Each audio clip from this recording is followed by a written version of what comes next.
வணக்கம். வேற ஒன்றும் இல்லை. இது என்னடா இது அப்படின்னு பார்க்குறீங்களா? இது வந்து ஏஜ் ஆஃப் சிவிலைசேஷன் அப்படின்னு சொல்லி ஒரு கேம் இருக்கு. அதில் ஃபோர் கார்னர் ஃபைட்டர், நான்கு முனை போட்டின்னு ஒன்று வரும். ஒரு சண்டை போடுற இடம். அதை சும்மா அதை போட்டு வச்சுருக்கேன். நம்ம இப்போ எலெக்ஷன் வந்து 2026 வந்து நான்கு முனை போட்டி ஆயிடுச்சு இல்லையா? அதை சிம்பாலிக்காக உங்களுக்கு புரிய வைக்க. ஃபஸ்ட்டு வந்து நம்ம வந்து தமிழ்நாடு பாலிடிக்ஸ், எல்லாரும் தமிழ்நாடு பாலிடிக்ஸ்னால் ஏடிஎம்கே டிஎம்கே ஏடிஎம்கே டிஎம்கே ஏடிஎம்கே டிஎம்கேன்னு பேசுவாங்க. அது உண்மை கிடையாது. உண்மை என்னென்னா அங்கே ஒரே ஒரு பாலிடிக்ஸ் தான், டிஎம்கேங்கிற ஒரே ஒரு பாலிடிக்ஸ் மட்டும்தான் இருக்குது. டிஎம்கேங்கிற ஒரு கட்சி மட்டும்தான் தமிழ்நாட்டை ஆட்டி வைக்குதுன்னா அதாவது எலெக்ஷனையே மாற்றுது. அதாவது டிஎம்கேவை பிடிச்சவங்க டிஎம்கேவை பிடிக்காதவங்க. தெளிவுபடுத்திக்கங்க. டிஎம்கேவை பிடிச்சவங்க டிஎம்கேவை பிடிக்காதவங்க. இது வந்து யார் வேணாலும் இருக்கலாம். நீங்கள் டிஎம்கேவை பிடிக்காத ஓட்டுக்கள் அப்படின்னு தான் பிரிக்கணுமே தவிர, இந்த ஏடிஎம்கேக்கு ஓட் பேங்க் இருக்குது. ஏடிஎம்கேக்கு 23%. ஆக்சுவலாக வந்து டிஎம்கேவோட அதிகமாக ஓட் பேங்க் வச்சுருக்கிறது ஏடிஎம்கே தான். ஆனால் டிஎம்கே சம்பாதிச்சு வச்சுருக்கிறது 18 அந்த ரேஞ்சில் தான் இருக்கும். 23 வராது, 20 வராது. 18, 19, 20க்கு கம்மியாக தான் வரும். அந்த அளவுக்கு ஒரு ஓட்டு வச்சுருக்காங்க. இந்த ஓட்டு இவங்களுடைய சாலிட் ஓட் பேஸ். அதாவது தெலுங்கர்கள், அதாவது முட்டாள்தனமாக அந்த காலத்திலேயே வந்து மொழிப்போருக்கு டிஎம்கே தான் போராட்டுச்சுன்னு நம்பினவங்க, தமிழ்நாட்டுக்கு வந்து சுதந்திரம் வாங்கி கொடுத்ததே வந்து டிஎம்கே தான், ஆக்சுவலாக இந்தியாவுக்கு சுதந்திரம் வாங்கி கொடுத்ததே வந்து டிஎம்கே தான் அப்படின்னு நினைக்கிறவங்க, இப்படி அதாவது மழுங்கடிக்கப்பட்ட ஒரு கூட்டம். இந்த கூட்டத்தில் தான் எங்கள் அப்பாவும் இருக்காரு. அப்படி இல்லை. அவங்கெல்லாம் என்னென்னா அந்த காலத்தில் போராடும்போது டிஎம்கே வந்து உள்ளே சேர்ந்துக்குச்சு. புரியுதுங்களா? அதாவது எப்பெல்லாம் உள்ளே சேரும் டிஎம்கே அப்படின்னா, எங்கள் அப்பா மாதிரி ஆட்கள்லாம் வந்து போராடினாங்க. ஏதோ ஒரு விஷயத்துக்கு ரயில்வே ஸ்டேஷன் வேணுன்னா போராடுவாங்க, இது மொழி போகிறனா போராடுவாங்க. கரெக்டாக முடிய போகுது இல்லையா, போராட்டம் முடியுது இல்லையா, அன்னைக்கு வந்து டிஎம்கே வந்து உள்ளே சேர்ந்து நாங்கள் ஆதரிக்கிறோம் அப்படின்னு சொல்லி ஒரு வார்த்தையை சொல்லிட்டு உள்ளே சேர்ந்துக்குவாங்க. அந்த காலத்தில் இந்த மாதிரி யூடியூப்போ பேசுகிறதுக்கு 10 பேரோ அந்த ஊடகங்கள் வந்து இது பண்ணுறதோ டிவியோ டிபேட்டோ எதுவுமே கிடையாது. இவங்கெல்லாம் வந்து சுத்தமாக மழுங்கடிக்கப்பட்டவர்கள். எப்படின்னா நிறையா பேர், நீ பெண்களுக்கு ஓட்டு உரிமை வாங்கி கொடுத்தது டிஎம்கே, சொத்துரிமை வாங்கி கொடுத்தது, இது மாதிரி எக்கச்சக்கமான தப்பான கான்செப்டை இன்னும் இப்படி தான் நம்பிக்கிட்டு இருக்காங்க. இன்னும் இப்போ கூட அது மாதிரி நம்புறவங்க நிறைய பேர் இருக்காங்க. கொள்கைக்கெல்லாம் ஒன்றும் இல்லை. ஸோ இந்த கூட்டத்துடைய ஓட்டு சதவீதம் இருக்கு இல்லையா, ஒரு 20% வச்சுக்குவோம். ஏன்னா இந்த 20, 22 மேக்சிமம் வச்சுக்குவோம், 25% வச்சுக்குவோம். 25 சத்தியமாக தனியானா 25%லாம் எடுக்கவே மாட்டாங்க. அதனால தான் அவங்க இப்போ எல்லாம் ஒரு படைசூழ வந்து நம்மளை ஏமாத்துறது. நாங்கள்லாம் ஒன்றா இருக்கோம் பாருங்க அப்படின்னு சொல்லி ஏமாத்துறது.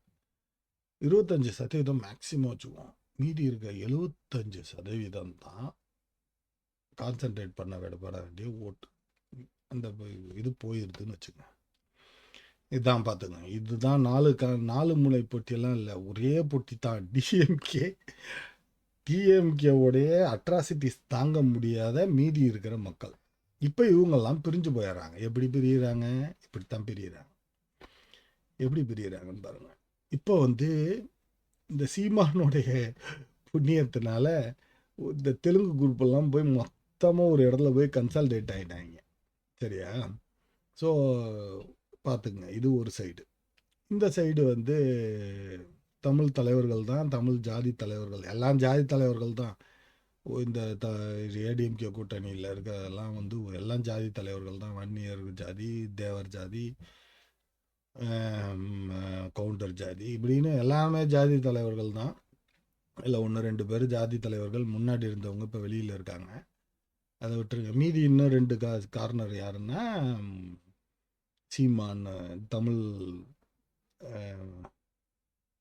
கட்சி, இன்னொன்று விஜய், அவரும் ஒரு தமிழ் கட்சி தான்.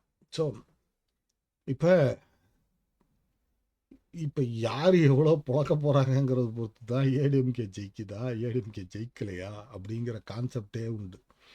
அதாவது ஆன்டி டிஎம்கேவுடைய கூட்டணி ஓட்டை எந்த அளவுக்கு உடைக்கிறாங்களோ அந்த அளவுக்கு டிஎம்கே வந்து ஜெயிச்சிடும். எந்த அளவுக்கு கம்மியாக உடைக்கிறாங்களோ, இப்போ உதாரணத்துக்கு டிவிகேக்கும் இந்த இது நாம் தமிழர் கட்சிக்கும் ஓட்டு கம்மியாச்சுன்னா என்ன,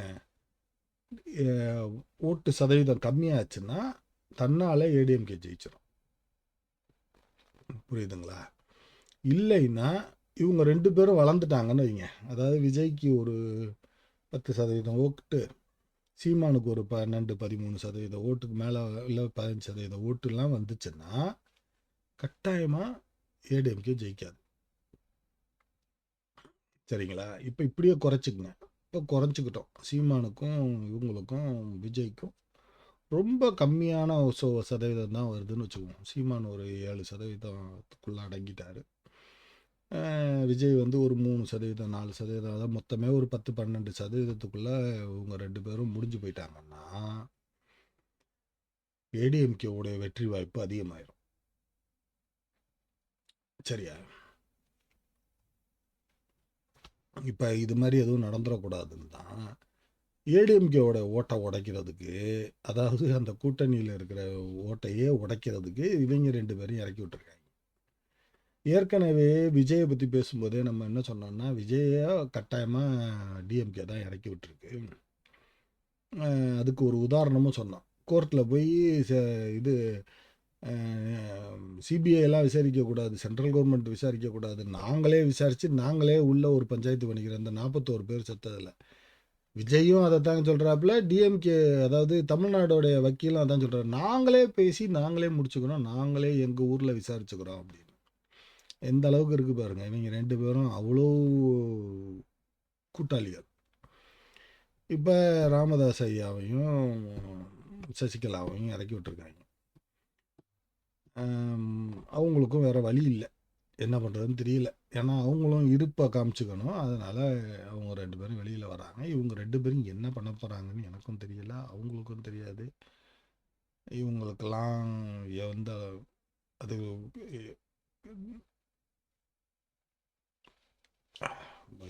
யார் யார் எங்கெங்கே நிற்கிறான்னு வேறு அறிவிக்க ஆரம்பிக்கிறாங்க. எனக்கு சத்தியமாக ஒன்றும் புரியலை. எந்த அளவுக்கு ஓட்டை பிரிக்க போகிறாங்க, எந்த அளவுக்கு ஏடிஎம்கேவுக்கு டேமேஜ் ஏற்படுத்த போகிறாங்க அப்படின்னு. இவங்க அத்தனை பேரும் செய்கிறதெல்லாம் ஒன்று தான். அத்தனை பேரும் டிஎம்கேவோட ஓட்டை பிரிக்கிறாங்க. சாரி, ஆன்டி டிஎம்கே ஓட்டை, அதாவது ஏடிஎம்கே விழுக வேண்டிய ஓட்டை பிரிக்கிறாங்க. இப்போ ஐயா இவரை வந்து கொத்தடிமையாக மாற்றி வச்சுருக்காங்க. இவர் வந்து இப்போ திருந்திட்டாரு.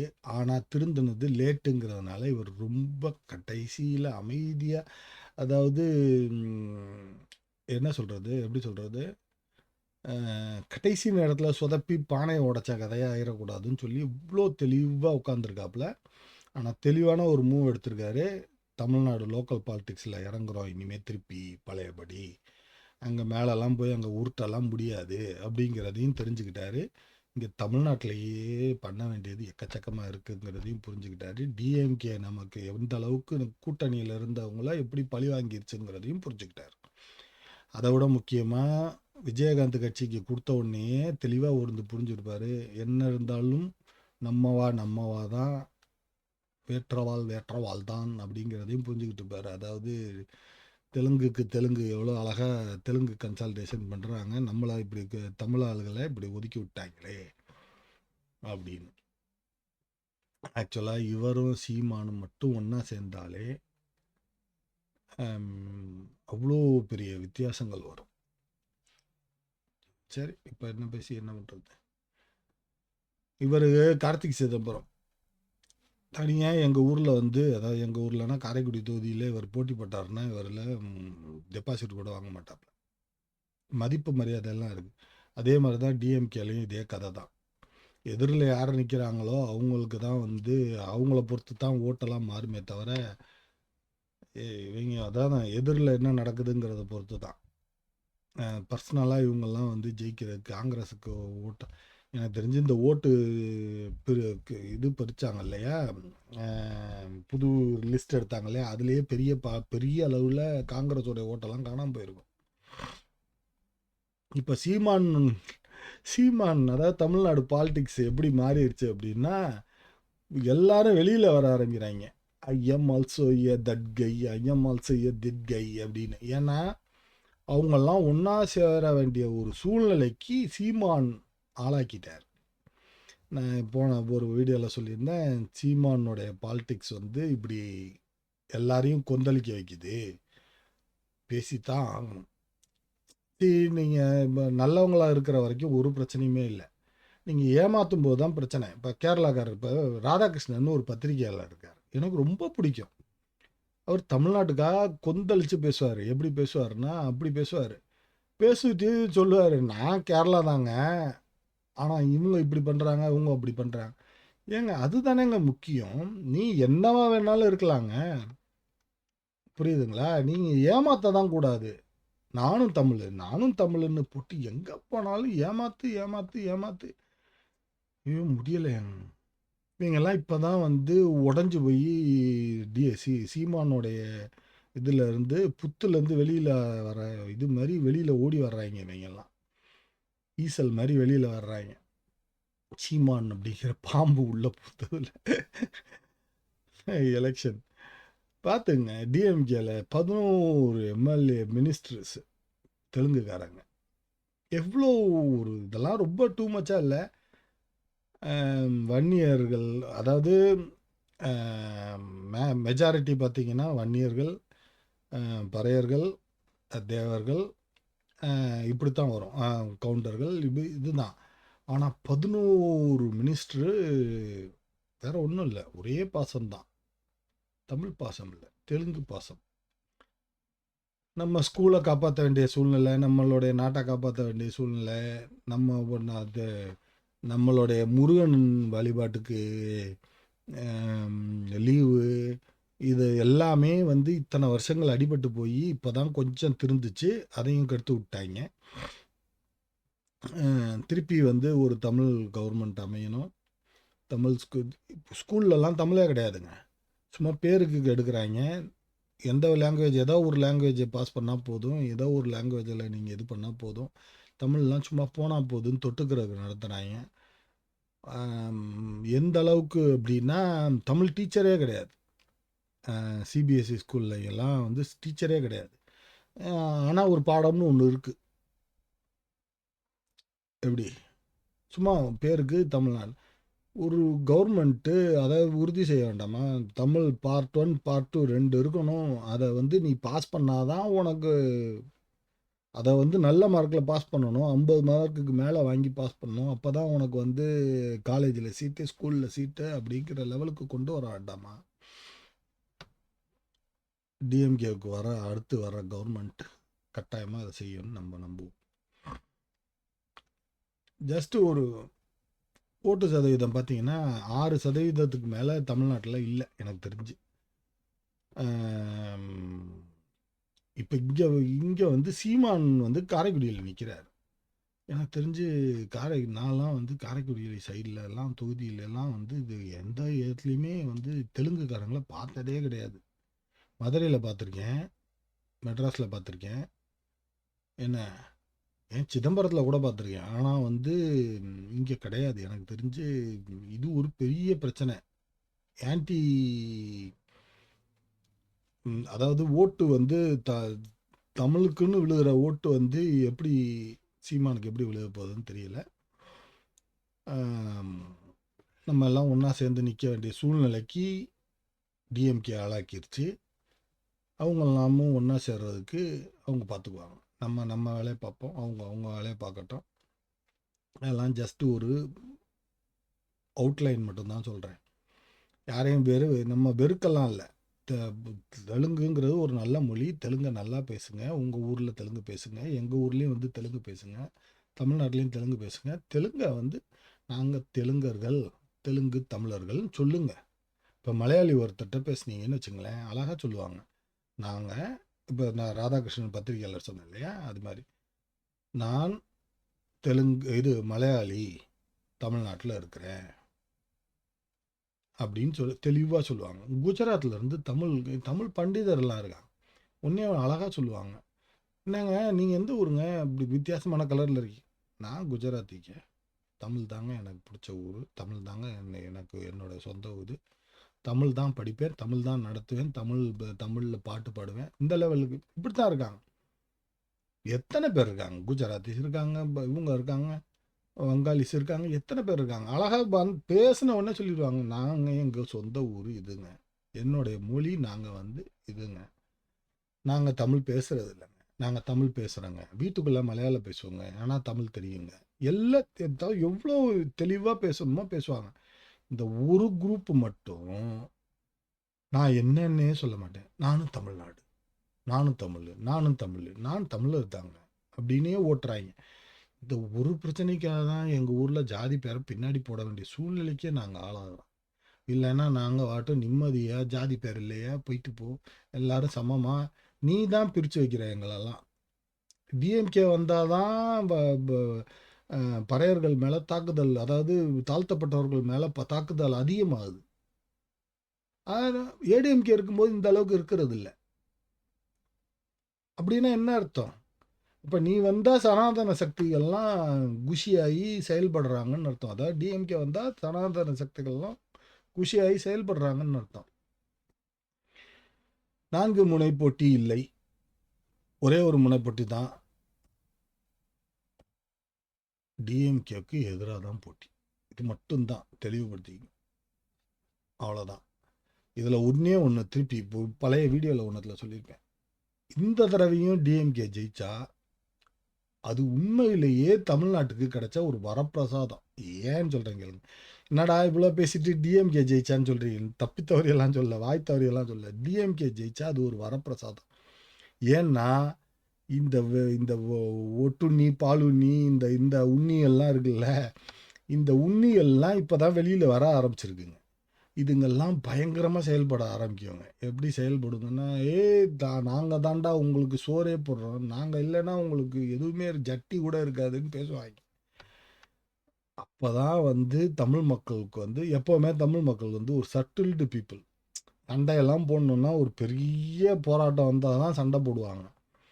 இவங்க இன்னும் ஒரு தடவை ஆட்சி பண்ணாங்கன்னா டிஎம்கேங்கிற கட்சியே இல்லாமல் போயிடும். அந்த அளவுக்கு போராட்டத்தை வர வச்சுருவாங்க, போராட்ட குணத்தை வர வச்சுருவாங்க தமிழ் மக்களுக்கு. ஏன்னா இப்போவே அங்கங்கே வெளியில் வர்றாங்க, நாங்கள்லாம் நாயுடுகள், நம்ம நாயுடு சங்கத்திலேருந்து நம்ம தமிழ் அப்படின்னு பேச ஆரம்பிச்சிட்டாங்க, ரெட்டி சமூகம் அப்படின்லாம் பேச ஆரம்பிச்சிட்டாங்க, இந்த மாதிரி இந்த இந்த இந்த மாதிரி எல்லாம் பேச ஆரம்பிச்சிட்டாங்க. அதுவே நமக்கு நல்லதாக முடியும். அதனால் கடவுள் தான் நல்லது செய்வார். எது செய்கிறதா இருந்தாலும் கடவுள் தான் செய்ய போகிறாரு, நல்லது நமக்கு செய்கிறாருன்னு நினச்சிக்கோங்க. எதுவாக இருந்தாலும் பரவாயில்ல. டிஎம்கே ஜெயிச்சிச்சுன்னா ரொம்ப நல்லது. வருங்காலத்தை பற்றி யோசிங்க. இன்னைக்கு டிஎம்கே ஜெயிச்சிச்சுன்னா வருங்காலத்தில் அப்படி ஒரு கட்சியே இல்லாமல் அவங்களே அழிச்சிருவாங்க. பிரியாணி கடையை உடைக்கிறது, நாங்கள் தெலுங்கர்கள்னு பேசுகிறதுன்னு அவங்க கட்சியை அழிச்சிருவாங்க. நம்ம கவலையே பட தேவையில்லை. ஏடிஎம்கே வந்துச்சுன்னா ஒழுங்காக செயல்பட்டு கொஞ்சம் நல்லது, அதாவது தமிழ் மக்களுக்கு ஏதாவது செய்வாங்கன்னு நம்புவோம். ஏடிஎம்கே ஜெயிச்சா கம்மியான பலன் தான். டிஎம்கே ஜெயிச்சா இந்த 5 வருஷத்துக்கு ஒரு பலனும் இருக்காது, ஆனால் லாங் டேர்முக்கு பயங்கர பலன் இருக்கும். அதை மறந்துடாதீங்க. நம்ம ஒன்றும் மாற்ற போகிறதில்ல. எனக்கு என் வீடியோவை பார்க்குற ஒரு 1000 பேர் எதுவும் மாற்ற போகிறதில்ல. ஆனால் இதை மறந்துடாதீங்க, கட்டாயமாக டிஎம்கே ஜெயிச்சா வருங்காலத்துக்கு பயங்கர நல்லது. அதை மறந்துடாதீங்க. வேறு ஒன்றும் இல்லை. இந்த பதிவு சும்மா ஒரு விளக்கத்துக்கு தான். 4 முனை போட்டி என்ன லட்சத்தில் இருக்குது அப்படின்னு பார்ப்போம். ரிசல்ட் வரட்டும், என்ன நடக்குதுன்னு பார்ப்போம். நன்றி, வணக்கம்.